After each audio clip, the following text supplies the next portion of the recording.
नमस्कार। आपका स्वागत है देश परदेश संवाद चैनल में। आज हम बात करेंगे इलेक्ट्रॉनिक मीडिया द्वारा चलाए जा रहे मीडिया ट्रायल्स के बारे में। निजी क्षेत्र के खबरिया चैनलों ने समाचारों और विचारों की प्रामाणिकता और विश्वसनीयता पर एक बार फिर से अपने कामकाज करने के तरीकों के कारण एक प्रश्न चिन्ह खड़ा कर दिया है। रॉयटर्स इंस्टीट्यूट लंदन की एक रिपोर्ट हाल में जारी हुई थी। ये रिपोर्ट दुनिया के कई देशों में किए गए ऑनलाइन सर्वेक्षण पर आधारित है। इस रिपोर्ट में बताया गया कि लोगों का विश्वास खबरों के ऊपर से कम हो रहा है और ऐसे लोगों की एक बड़ी संख्या है जो अक्सर या कभी कभार खबरों से बचते फिरते हैं। ये खबरिया चैनल एक ही कार्यक्रम में एक साथ कई भूमिका में आपको नज़र आ जाएंगे। वादी, प्रतिवादी, अधिवक्ता और न्यायाधीश सभी भूमिका ये एक ही कार्यक्रम में निभा लेते हैं और ऊपर से जो शोरगुल मचाते हैं वो अलग। भारत के मुख्य न्यायाधीश NV रमणा ने मंगलवार 26 जुलाई को दिल्ली में आयोजित एक कार्यक्रम में कहा कि स्वतंत्र पत्रकारिता लोकतंत्र की रीढ़ है और भारतीय सामाजिक परिदृश्य में तथ्यों को प्रस्तुत करना मीडिया घरानों की जिम्मेदारी है। लोग अब भी मानते हैं कि जो कुछ भी छपा है वह सच है।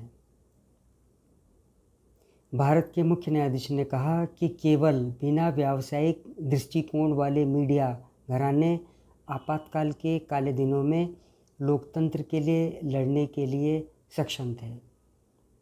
इससे पहले भारत के मुख्य न्यायाधीश NV रमणा ने शनिवार 23 जुलाई को रांची, झारखंड में आयोजित एक अकादमिक कार्यक्रम में कहा कि मामलों को तय करने में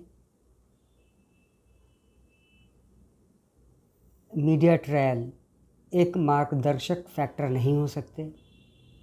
हम देख रहे हैं कि मीडिया कंगारू कोर्ट चला रहा है। कभी कभी अनुभवी न्यायाधीशों को भी मामलों पर फैसला करना मुश्किल हो जाता है। उन्होंने कहा कि प्रिंट मीडिया में अभी भी कुछ हद तक जवाबदेही है, जबकि इलेक्ट्रॉनिक मीडिया की जवाबदेही शून्य है। सोशल मीडिया का हाल और बुरा है। इसी साल 23 अप्रैल को सूचना और प्रसारण मंत्रालय ने निजी टीवी समाचार चैनलों के लिए एक विस्तृत एडवाइजरी जारी की थी। सूचना और प्रसारण मंत्रालय के अनुसार हाल के दिनों में उसने कई सैटेलाइट टीवी चैनलों को घटनाओं को इस तरह से कवर करते हुए पाया है जो कि अप्रामाणिक, भ्रामक और सनसनीखेज प्रतीत होते हैं। मंत्रालय के अनुसार इसके अलावा उन्होंने सामाजिक रूप से अस्वीकार्य भाषा और टिप्पणियों का भी इस्तेमाल किया जो गुड टेस्ट में नहीं हैं और शालीनता को ठेस पहुंचाते हैं, अश्लील और मानहानिकारक भी थे और सांप्रदायिक रंग से भी रंगे हुए थे। कार्यक्रम संहिता का उल्लंघन ऐसे टीवी समाचार सामग्रियों और बहस कार्यक्रमों में देखा गया जो यूक्रेन रूस संघर्ष और उत्तर पश्चिम दिल्ली की घटनाओं से संबंधित थे, ऐसा मंत्रालय का मानना है। खबरिया चैनल अव्वल बने रहने के लिए कुछ भी दांव पर लगाने को तैयार हैं। फेक न्यूज़, पेड न्यूज़, पक्षपातपूर्ण और सनसनीखेजपूर्ण रिपोर्टिंग और सबसे बढ़कर मीडिया ट्रायल्स ने सभी के मन में इनके प्रति एक संशय तो पैदा कर दी है। दर्शक इनकी नज़रों में समाचारों और विचारों का एक उपभोक्ता मात्र है।